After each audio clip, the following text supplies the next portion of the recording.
तो hey guys, कैसे हो आप सब लोग। होप कि सब लोग ठीक होंगे। तो मैं आ गया हूँ एक बार फिर से शिनचैन का अमेजिंग और हॉरर कंटेंट को लेकर। तो इस वीडियो में हम ड्रीमिंग वर्ल्ड मूवी का पार्ट 3 कवर करने वाले हैं। मैंने बहुत पहले इस मूवी के 2 पार्ट ऑलरेडी कवर कर लिए थे, बट आगे मैं कुछ दिक्कतों की वजह से कंटिन्यू नहीं कर पाया, इसीलिए मैंने सोचा कि अब मैं इस मूवी को कवर कर लेता हूँ। तो दोस्तों एक बार फिर से मैं बोलता हूँ कि ये है ड्रीमिंग वर्ल्ड मूवी का पार्ट 3। तो चलो जल्दी से इसे स्टार्ट कर लेते हैं।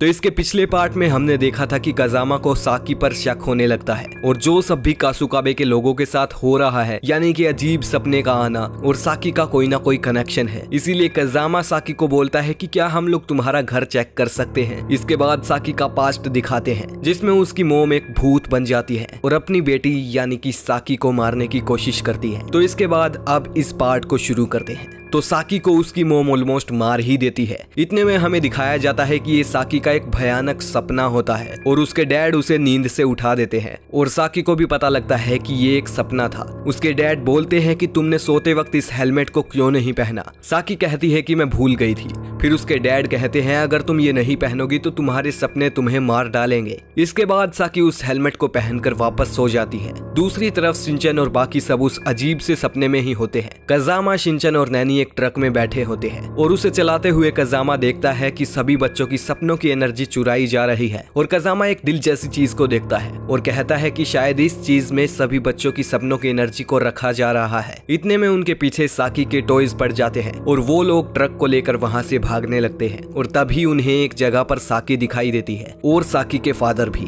उसके फादर अपने पॉकेट से एक गन जैसी चीज निकालते हैं और शिनचैन की तरफ एम करके बोलते हैं कि साकी तुम काफी केयरलेस हो, इसीलिए मैं कहता था कि दोस्त नहीं होने चाहिए। पर साकी बोलती है कि ये मेरे दोस्त नहीं है पापा, इनसे हमें कोई नुकसान नहीं होने वाला। इतने में कजामा बोलता है कि साकी ये सपनों की दुनिया तुमने बनाई है ना। नैनी बोलती है कि ये सब झूठ है, तुम खुद ही बता दो साकी कि ये सब झूठ है। इतने में साकी के टॉयज शिनचैन, कजामा और नैनी को पकड़ लेते हैं, और साकी के फादर कहते हैं कि ठीक है, अगर ये तुम्हारे दोस्त नहीं है तो मैं इन्हें तुम्हारे दोस्तों जैसा ट्रीट नहीं करूंगा। और बोलते हैं कि वैसे तो इस शहर में अपना काम पूरा हो चुका है। अब कजामा, नैनी और शिनचैन को समझ आ गया था कि ये सब साकी ने और उसके फादर ने ही किया है। और नैनी कहती है कि मैं तुम जैसों से बहुत नफरत करती हूँ साकी। इतने में वो टॉयज उन्हें दूसरी दुनिया में फेंक देते हैं, जहां सबको टॉर्चर किया जाता है। लेकिन हिमावारी शिनचैन को पकड़ लेती है अपने बड़े कद की वजह से, और शिनचैन यहाँ बच जाता है। लेकिन कजामा और नैनी दूसरी दुनिया में चले जाते हैं। शिनचैन देखता है कि सभी के सपनों को एब्जॉर्ब किया जा रहा है। इसके बाद दिखाते हैं कि हिमावारी और कजामा भी अब टॉर्चर होने लगे हैं। नेक्स्ट सीन में सपना खत्म हो चुका था और साकी अपने घर के गार्डन में बैठी हुई है, जहाँ नया डिफेंस ग्रुप बनाया गया था।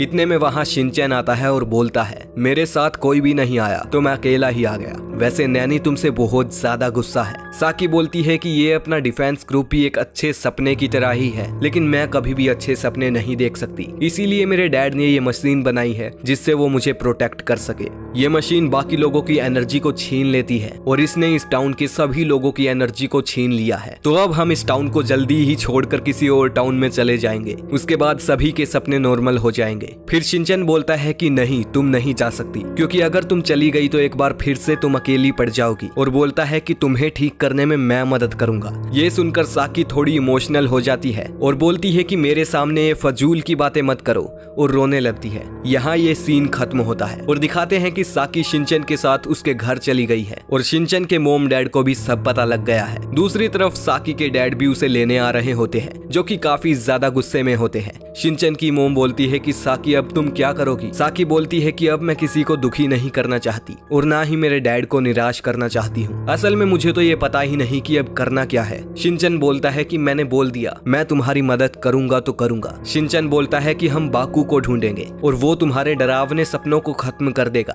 शिनचैन की मोम बोलती है कि वो असलियत में नहीं होता है। तभी शिनचैन बोलता है कि सपनों में तो होता है ना, तो हम उसे जरूर ढूंढेंगे। इसके बाद साकी के डैड शिनचैन के घर आकर साकी को लेकर चले जाते हैं, और दिखाया जाता है कि अब सोने का टाइम हो चुका है, और साकी के डैड ने उस ड्रीमिंग वर्ल्ड मशीन को स्टार्ट कर दिया है। नेक्स्ट सीन में शिनचैन, हिमावारी और शीरो उसी सपने में पहुंच जाते हैं और वो तीनों बच्चों के सेक्शन में ही होते हैं और वो तीनों सपने में अपीयर होते ही सीधा साकी की ओर बढ़ते हैं, लेकिन साकी के डैड उन्हें ये नहीं करने देते और सभी टॉयज उन तीनों पर अटैक करने लगते हैं। इतने में हिमावारी को गुस्सा आता है और वो बड़ी हो जाती है और सभी टॉयज को हरा देती है। इतने में शीरो भी बहुत बड़ा और लंबा हो जाता है और वो भी टॉयज को हरा देता है, पर साकी के डैड एक पाइप की मदद से प्रेशर से हिमावारी और शीरो को भी दूसरी दुनिया में फेंक देते हैं। और अब शिनचैन की बारी थी। इतने में साकी कहती है कि डैड रुक जाइए, मैं शिनचैन के साथ बाकू को ढूंढने जाऊंगी। उसके डैड उसे समझाते हैं कि ऐसी कोई भी चीज नहीं होती, लेकिन साकी कहती है कि उसकी मॉम ने उसे कहा है कि बाकू होता है। इतने में शिनचैन अपने ड्रीम एनर्जी को दूसरी तरफ फेंक देता है और उसके पीछे सभी टॉयज चले जाते हैं।